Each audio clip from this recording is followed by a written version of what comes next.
Hey, how's it going everyone? This is Oddjob here. So this is the weekly update and it's going to be slightly different because we had our first pillar talk over on the Star Citizen channel. So I'm going to go ahead and insert some of those clips and just talk about those in general. Keep in mind that all of these spreadsheets are out on GitHub. So if you want to know the nitty gritty, you can just go out there and look at it for yourself. So let's go ahead and get started. So the week ending June 14th, we had about 2,300 new accounts being created, which is pretty average. It's actually slightly below the average since I started tracking it. So it looks like the Origin celebration went largely unnoticed for new players that might want to come into Star Citizen, or at least that's what the stats say. In terms of funding coming in, we had about 450,000 of new funding coming in. Keep in mind that they ended the concept sale for the Tumble Ranger, but they did start selling the 600i and the M50. So that might make up for the end of the concept sale, but we'll know next week whether or not the 600i and the M50 will increase funding coming into Star Citizen.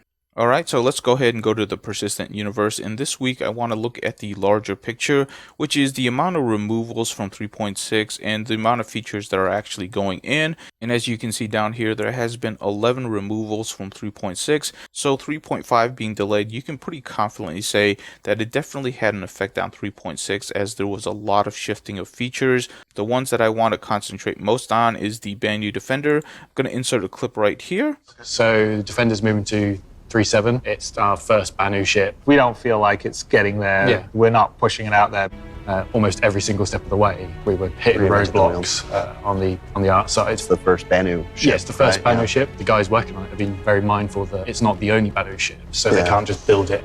It's a one-off. So the extra time we've had to spend here is going to benefit the merchant as well. Great, and all Banu ships, cool. Yep.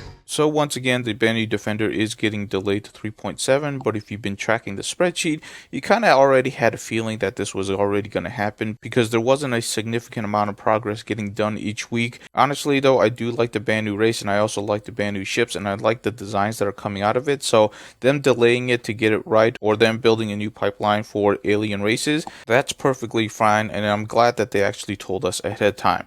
Let's go ahead and move over to the 890 jump and I'll insert a small clip right here. An 890 jump. 890 jump. That's also not going to hit 3.6 on release day. It just needs more time. I mean, we've been talking about a pass that goes beyond structure, which is kind of what it is now. How do you have more richer, luxurious materials? What kind of props can you put in? The paintings on the walls, make it feel like a super yacht, which is what it is. So I'm really glad that they didn't delay the 890 jump to 3.7 because they could have easily done that.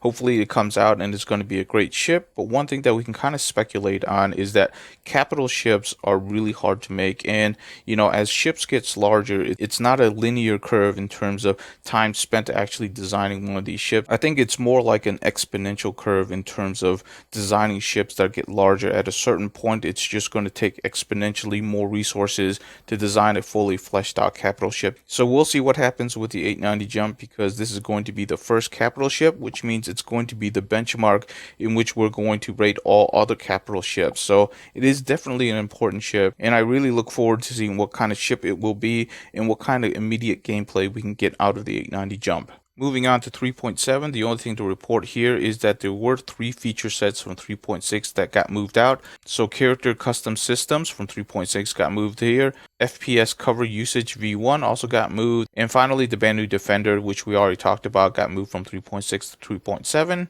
Going on to 3.8, there's really nothing to report here. Going on to 3.9, the only thing to report is that the Orison landing zone got an increase in tasks, so the complexity of that landing zone is starting to increase, which shouldn't be a surprise to anyone.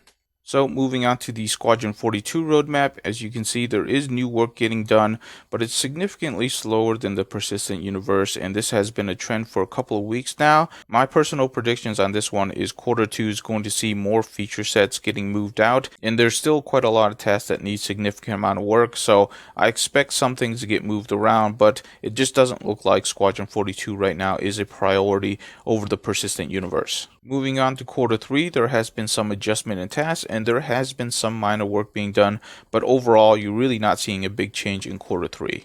Going on to Q4, there really is nothing to report except for one minor anomaly, and this could be just me, but it looks like we actually lost a task, which means the percentage actually went down or went backwards.